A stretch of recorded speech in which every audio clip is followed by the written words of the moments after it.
My favorite thing so far was the robot with the frisbee, and then they throw it, and then you can catch the frisbee. My favorite one was when you write the marker and you put water on it and it explodes.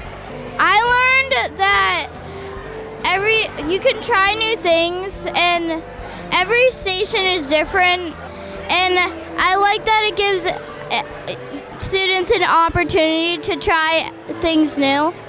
I have two sons here at the center school, Nate and Ryan, and Nate is actually part of the robotics club for the 5th grade, so he's especially excited about seeing any of the projects related to Lego robotics, and Ryan is actually helping to present with Mrs. Fothergill on the music presentation. They're really excited about it. They've been participating in STEAM projects and STEAM nights for a number of years now here in Windham, and they really love it, and I think they're getting a great experience that will lead them to their future career aspirations, professional aspirations, and education throughout high school and college.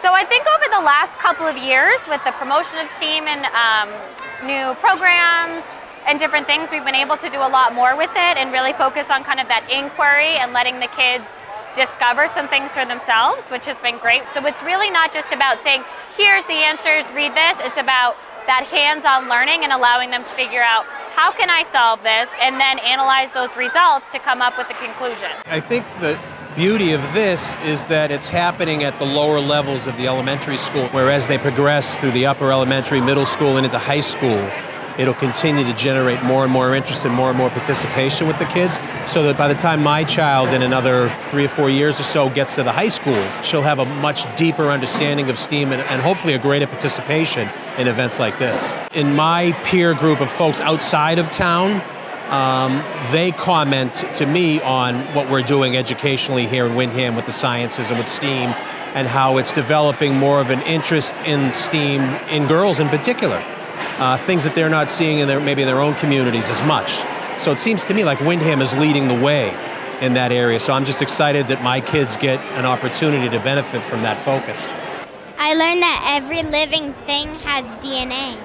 I've learned that about how to make elephant toothpaste. You have to mix iodine and 2 other substances to make it, and if you mix a different amount of it, it can make it larger or smaller. I've learned that when a metal thing goes down a copper tube, it almost floats because of the gravity there.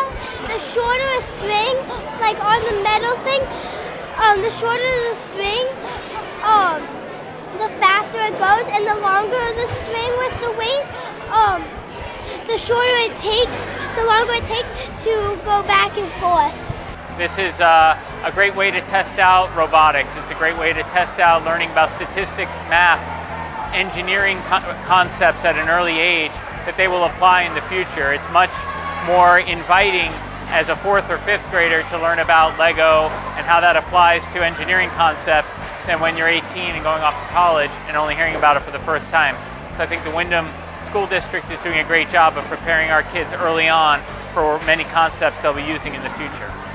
I mean, it's so exciting to see how much the kids love it, and they're diving in, and they're trying new things, and they're getting excited about it, and sometimes they even forget that they're learning, and they're like, oh my gosh, did you see what happened over here? Well, let me share about this, and they're not even realizing the scientific process they're going to, and they're just having fun with it, and that's what learning is all about, and having fun while we do it.